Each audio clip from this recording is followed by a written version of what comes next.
Hello friends, welcome to my cooking channel. இன்றைக்கி நம்ம இந்த வீடியோவில் என்ன பார்க்க போகிறோம் அப்படின்னா வாழைப்பூ வடை.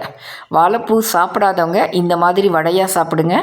இன்றைக்கி நான் வாழைப்பூ வடைக்கு 100 கிராம் கடலைப்பருப்பு ஒரு 2 மணி நேரம் எடுத்து ஊற வச்சுருக்கேன். ஊற வச்சுட்டு அந்த பருப்பு கூட ஒரு 4 மிளகாய் வத்தல், ஒரு 2 பூண்டு பல், சின்ன இஞ்சி தோல் நீக்கி எல்லாம் போட்டு கொஞ்சோண்டு உப்பு போட்டு கொரப்பாக நான் அந்த கடலைப்பருப்பை அரைச்சி எடுத்து வச்சுக்கிறேன். அடுத்தது வாழைப்பூ எப்படி க்ளீன் பண்ணுறதுங்கிறது வீடியோ நான் லிங்க் டிஸ்கிரிப்ஷனில் கொடுக்குறேன்.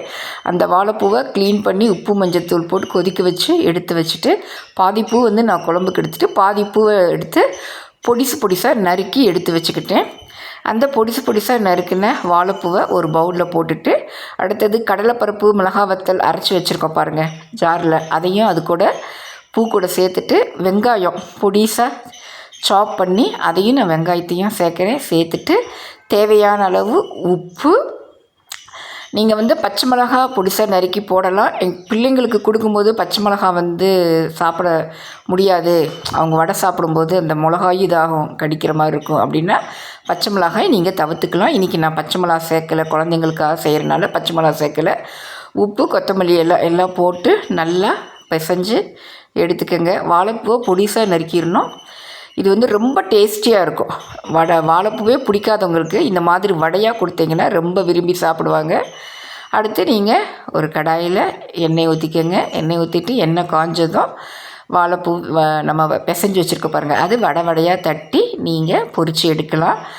நமக்கு வாழைப்பூ ரொம்ப ஹெல்த்தியான ஃபுட்டு. வாழை மரத்தில் தான் வாழை இலை, வாழைப்பூ, வாழைக்காய், வாழைப்பழம், வாழைத்தண்டு இது எல்லாமே நமக்கு வேஸ்ட் ஆகாமல் எல்லாமே நமக்கு ஹெல்த்தியாக ஒரு உணவாக ஒரு நல்ல ஹெல்த்தி ஃபுட்டாக இருக்குது. அதனால் கண்டிப்பாக நீங்கள் வாழைப்பூவு ஒரு வாரத்துக்கு ஒரு தடவையோ 10 நாளைக்கு ஒரு தடவையோ கண்டிப்பாக யூஸ் பண்ணுங்கள். வாழைப்பூவில் பொரியல் செய்யலாம், வாழைப்பூ வடை செய்யலாம். நம்ம வாழைப்பூ பொரியல் இதெல்லாம் கூட நம்ம பிள்ளைங்க சாப்பிட மாட்டாங்க. ஆனால் அதுவே நீங்கள் வாழைப்பூவில் இந்த மாதிரி வடையாக செஞ்சு கொடுத்தீங்கன்னா அது வாழைப்பூ போட்ட இதே தெரியாது, வாழைப்பூ வடைன்னே தெரியாது. அந்த அளவுக்கு சாதாரண வடை மாதிரி தான் இருக்கும். அவ்வளோ டேஸ்டியாக இருக்கும், ஹெல்த்தியான ஃபுட்டும் கூட.